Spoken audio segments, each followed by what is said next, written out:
Dans mon pays, il y a une expression qu'on utilise souvent, on dit « bâtir on a bouteille ». Genre en français, ça serait « on t'a mis dans une bouteille ». On utilise cette expression pour dire, genre, quand une femme t'a lancé un sort pour que tu sois amoureux que d'elle et que ça devient, genre, t'es obsédé par la meuf, peu importe ce qu'elle fait, tu la lâches pas et tout. Ça peut même être l'inverse. Un homme qui jette un sort à une femme et on dit, genre, tu prends la femme, genre, moi, je chope une femme et tout, je la mets dans une bouteille, je ferme. Genre, c'est ma propriété et la femme, elle vit que pour moi, genre, là, jeter un sort.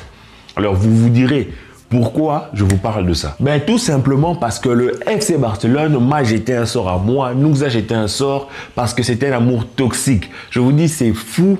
Le FC Barcelone, ça me tue. Je m'en arrache les cheveux. Je me souviens à un moment donné, je voulais arrêter de supporter le club. À un moment donné, je cherchais à supporter notre équipe. Je me disais, vas-y, je vais aller suivre City. Vas-y, je vais aller suivre le PSG. J'ai suivi 2 matchs, j'ai pas pu. Et je suis direct revenu sur le Barça. Le Barça m'énerve. On est dans un moment compliqué. Mais j'arrive pas à me détacher de ce club. J'aime ce club. Franchement, je l'aime, mais d'un amour. C'est un amour toxique. Comme je vous l'ai souvent dit, j'ai l'impression qu'entre moi et le Barça, il y a quelqu'un, un de nous, on doit crever. Donc, je ne sais pas si vous, en ce moment, vous vivez ça comment, mais je sais qu'il y a beaucoup de fans, peut-être même des jeunes fans qui sont en train de quitter le bateau Barça, qui sont en train de se retrouver ailleurs. Vous avez le droit, il n'y a pas de souci. Mais moi, je resterai encore longtemps sur ce bateau-là parce que je suis tout simplement attaché à ce bateau et je vais couler avec ce bateau. Donc, on espère que le Barça revivra. S'abonnez-vous! Alors, comme vous l'aurez compris certainement, aujourd'hui, on va parler de la malédiction qui hante le FC Barcelone parce que ça fait maintenant quelques années que le FC Barcelone est passé au stade de petit club. C'est la 2e année qu'on joue l'Europa League et même avant ça, on se prenait des humiliations sur humiliation. Mais il y a un truc en fait, il y a quelque chose qui cloche. Il y a quelque chose qui ne va pas dans ce FC Barcelone là. Aujourd'hui, on va essayer de voir comment retourner la chose. Mais cette vidéo est en 2 parties. La première partie, c'est l'avant-match que j'ai pas pu sortir plus tôt. On va essayer rapidement de parler de notre match contre Valence, le 9e. On essaiera de voir ce que moi je pense qu'il doit être fait. On essaiera de voir la suite. En ce moment, pendant que je parle, Xavi est en train de faire une conférence de presse.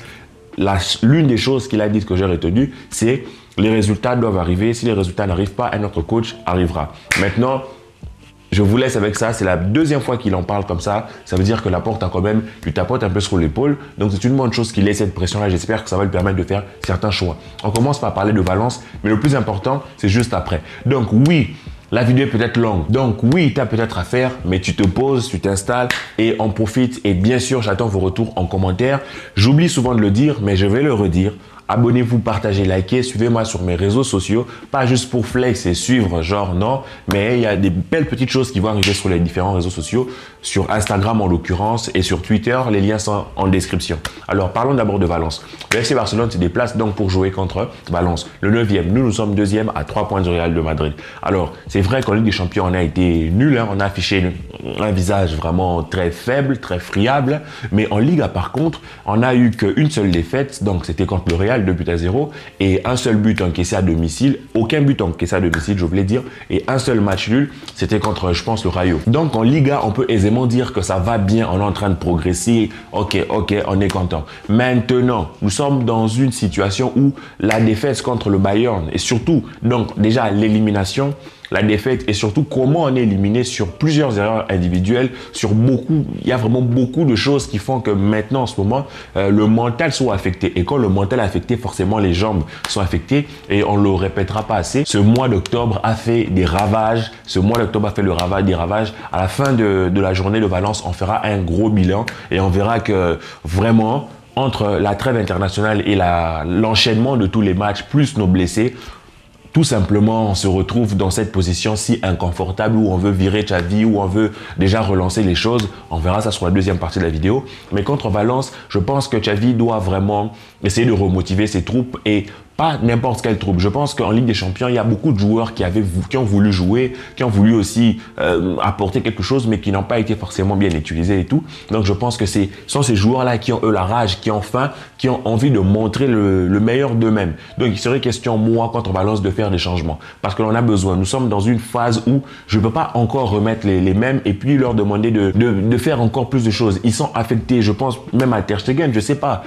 Limite, peut-être moi, sur le 11, je vous l'ai dit, Ter Stegen jouera, mais j'ai vu que Ter Stegen, limite, j'ai eu pitié, en fait, parce que c'est vrai que sur certaines prestations, sur les anciennes saisons, il est coupable sur certaines actions et tout. Mais là, sur cette saison, il a été bon, en fait. Il se prend des buts qu'il ne peut pas arrêter tout seul. Et je l'ai vu baisser la tête.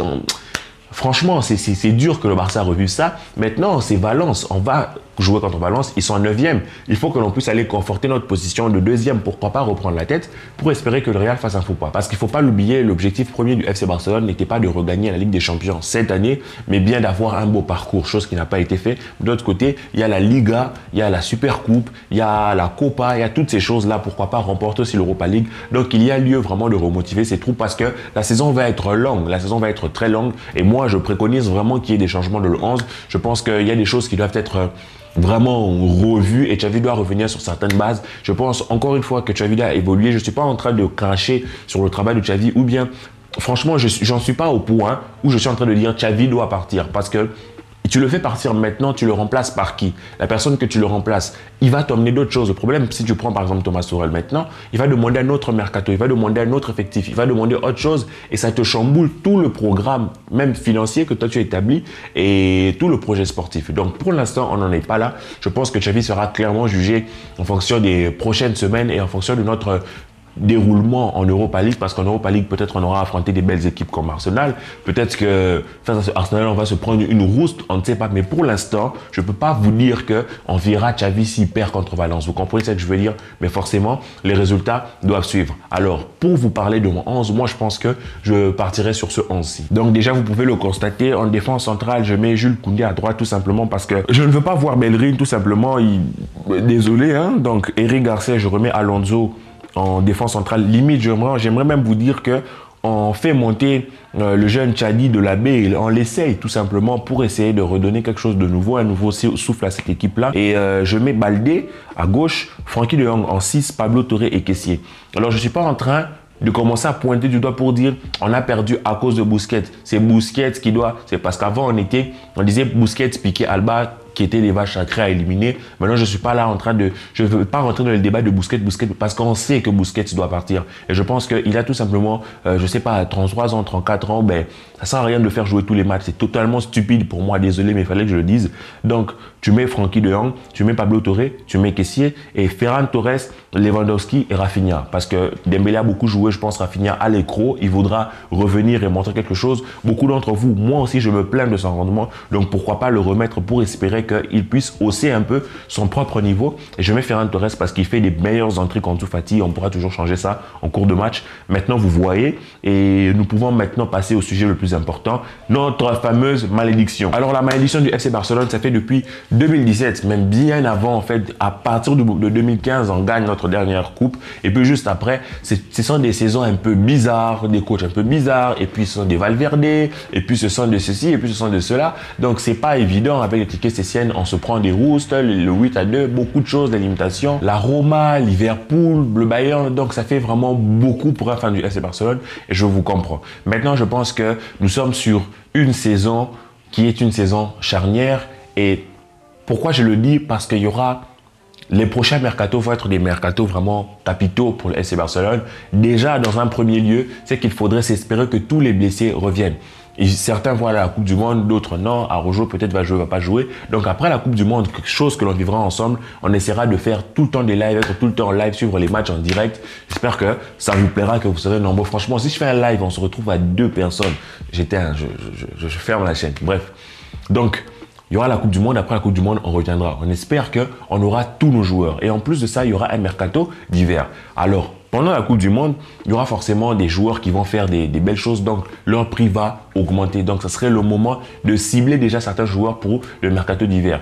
Et en plus de ça, il y aura le mercato d'été. On n'est pas en train de dire qu'on va dépenser 100 millions, 80 millions, on aura un mercato à 200 millions comme le précédent mercato. Non, mais le mercato que l'on doit faire, que ce soit en hiver ou en été, doivent être des mercatos de complément pour venir arrondir les bords. Parce que oui, on a fait un très beau mercato. Beaucoup se plaignaient que non, notre mercato est court-termiste juste parce qu'on avait pris Lewandowski. Mais quand tu vois qu'on a pris un mec comme Christensen, comme Jules Koundé, comme Rafinha, donc il y a beaucoup de belles pépites qu'on a pris qui nous laissent devant nous 3, 4, voire 5 ans. Donc moi je pense que le mercato, on a fait un très beau mercato, maintenant il faut venir le compléter. Le compléter déjà par des départs, c'est-à-dire je pense au départ de Busquets, je pense au départ de Piqué, je pense au départ de Alba, même si il y a Messi qui revient, je pense que ceux-là doivent partir. Je pense au départ de Busquets, de Roberto. Je pense à une probable vente de Ferran Torres, je pense, parce que son rendement est mauvais. Je ne sais pas si le Barça va continuer, donc on va voir d'ici la fin de saison, mais peut-être il va partir, je ne sais pas. Donc pour l'instant, s'il commence à revenir, on verra, mais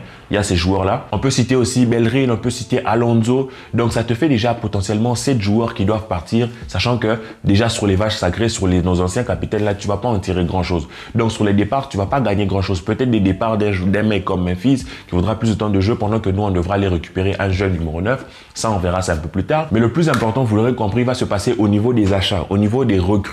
Parce que qu'est-ce qui manque réellement au FC Barcelone? C'est ça la question. Qu'est-ce qui nous tue? Qu'est-ce qui nous plombe? Qu'est-ce qui nous manque? Ben moi, je vais vous donner mon avis. J'attends votre avis en commentaire. Dites-moi ce que vous en pensez. Alors, la première des choses que moi, j'aimerais notifier, c'est qu'il nous manque tout simplement un 6. Alors, on pourrait utiliser De Jong en 6, ça, il n'y a pas de souci, mais je pense qu'il devrait avoir un remplaçant à ce poste-là. Si on fait revenir un Nico, peut-être ça ira mieux, mais le FC Barcelone, apparemment, voudra aller prendre des plus gros, des 6 déjà confirmés. Moi, je suis de cet avis-là. Je pense que le FC Barcelone doit acheter des joueurs confirmés, des joueurs qui sont prêts à jouer. On ne peut pas tout le temps compter sur des cracks ou des joueurs qui ont du potentiel. C'est bien, mais il nous faut aussi des joueurs confirmés. Il faut qu'il y ait des cracks entourés de joueurs confirmés. Ce serait important. Donc, est-ce que je pense qu'on a besoin d'un 6? Oui.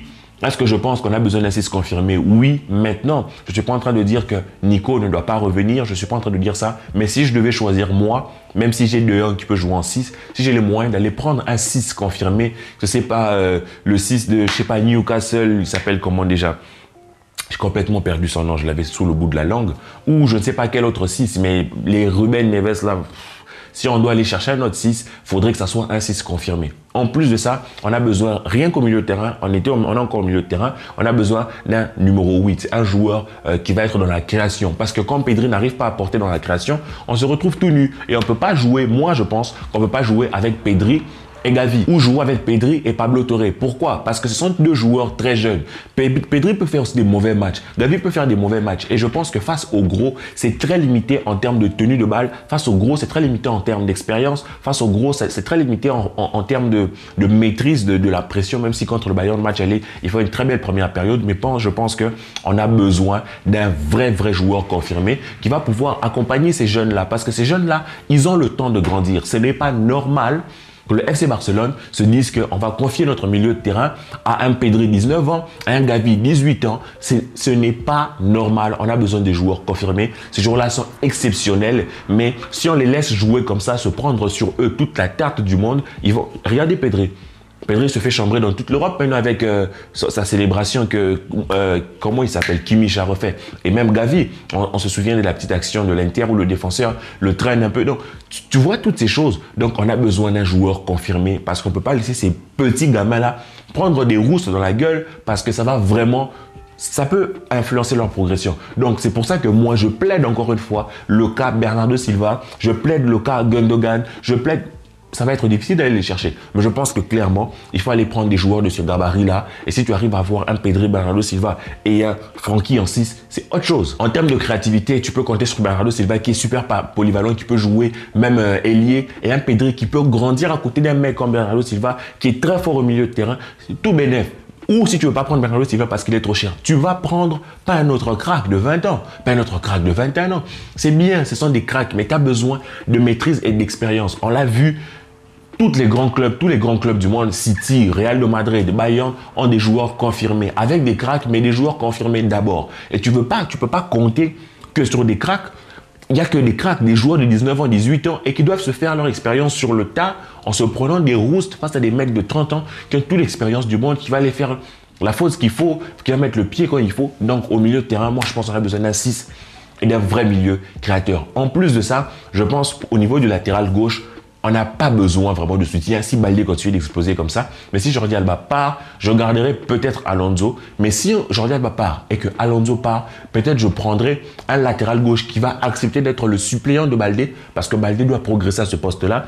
Et je pense que moi, c'est ce que je ferais. Et de l'autre côté, on a besoin d'un vrai latéral droit. Et moi, je vous le dis, si on doit prendre Trent, c'est vrai que Trent, en ce moment, il est éclaté défensivement. Je pense que je suis meilleur que lui en ce moment défensivement. Mais c'est un jeune joueur qui peut encore progresser, qui peut encore évoluer. Si tu veux pas prendre Trent, il y a beaucoup de jeunes joueurs qui sont très forts. Même, je sais pas, au Brésil, dans les championnats d'Amérique du Sud, il y a des très bons joueurs. Il y a des joueurs qui sont à petit prix. Bref, c'est soit tu vas aller prendre un méga crack, soit tu vas les prendre un méga crack à ce poste, soit tu vas les prendre directement un joueur confirmé et tu vas mettre le prix. Peu importe combien c'est, mais là, ça serait pour l'été parce que je nous vois mal aller investir des sommes folles en hiver. Ça serait pour l'été, aller investir, je sais pas, avec les deux milieux de terrain plus un latéral droit, peut-être aller toucher les 150 millions, 200 millions, je sais pas. Je sais pas, ça va être possible, mais je pense qu'il faudra les recruter intelligemment et aller vraiment renforcer ce poste de latéral droit avec un latéral droit titulaire et une doublure parce que Bellerin, ça va pas, je suis désolé, et on n'a même pas de doublure. On peut même pas compter sur Sergio Roberto parce que Sergio Roberto, il revient bien, mais je pense que on a besoin d'un niveau supérieur, tout simplement, c'est le FC Barcelone. Et en plus de ça, moi, en fonction de comment les choses se passent, j'irai peut-être chercher un ailier gauche. Un ailier gauche, tout simplement. Parce que Ansu Fati n'est pas encore revenu au top de sa forme. On va pas l'attendre 100 ans. Ferran Torres, c'est du tantôt plutôt. Donc, on a jusqu'à l'été pour voir comment il se comporte. Et en été, on va bouger. Donc, en hiver, j'ai vu que le Barça préparait ou voulait faire des mouvements en hiver concernant les milieux de terrain. S'ils vont aller chercher un 6 en hiver, je sais pas. Mais en tout cas, pour l'été, on aura suffisamment vu pendant la saison pour aller peut-être prendre, aller prendre un latéral droit, aller prendre un 6, un 8 et aller chercher un ailier. Et pas des mecs des 18 ans, 19 ans, des mecs d'expérience qui vont venir constituer une grosse charnière. Parce qu'aujourd'hui, les joueurs vraiment potables FC Barcelone, c'est lesquels? On a Araujo, on a Ter Stegen qui revient bien, on a Jules Koundé, très bon, on a Christensen, on a Pedri, on a Gavi, on a De Jong, on a Lewandowski, on a Dembélé, on a Rafinha. Donc, on a en dessous, ce sont ces joueurs, mais qui ne sont même pas tous des joueurs potentiellement titulaires. Pour moi, ceux qui doivent rentrer vraiment dans la case titulaire, c'est Ter Stegen, Jules Koundé, Araujo, Lewandowski, Pedri et De Jong. Tous les autres joueurs sont des potentiels remplaçants. Tous les autres joueurs sont des potentiels remplaçants, tout simplement. Il n'y a pas un joueur qui doit avoir une place de titulaire indiscutable pour tous les autres, que ce soit Dembélé, Rafinha. Non, parce que ce sont des joueurs justement qui des fois font des bonnes prestations, mais qui des fois, ils sont en baisse. Tu vois, ils sont en baisse. Et j'ai vu beaucoup de personnes dire que Dembélé fait un bon match contre le Bayern. Non, Dembélé était tout seul. Dembélé fait le match qu'il fait parce qu'il était tout seul. Il fait beaucoup d'erreurs parce qu'il veut surjouer, parce qu'il a toute la responsabilité sur lui. Je pense que ça va même jouer sur son mental. Il sait qu'on l'attend, donc il surjoue, tout simplement. Tu vois, même un mec comme Lewandowski contre le Bayern, il se retrouve pas. Tu vois un peu ce que je veux dire? Donc je pense que il y a quelques joueurs qui font vraiment partie de la colonne vertébrale. Et puis, il y a d'autres joueurs qui doivent rentrer dans la rotation. Et on doit aller chercher des joueurs confirmés pour venir compléter tout ça. Et si ça ne se passe pas comme ça, moi, je ne sais pas comment le Barça peut concourir en Ligue des Champions, même l'année prochaine. Parce que je pense que, comme je vous l'ai dit, on a un très bon effectif. Mais il faut venir arrondir les bords pour que cet effectif-là soit un top effectif et que l'on puisse vraiment, avec un coach aussi qui sait ce qu'il fait, prétendre à des choses. Je vous laisse avec ça, avec cette très longue vidéo. Portez-vous bien, que la paix soit sur vous. On se retrouve un peu plus tard et ciao.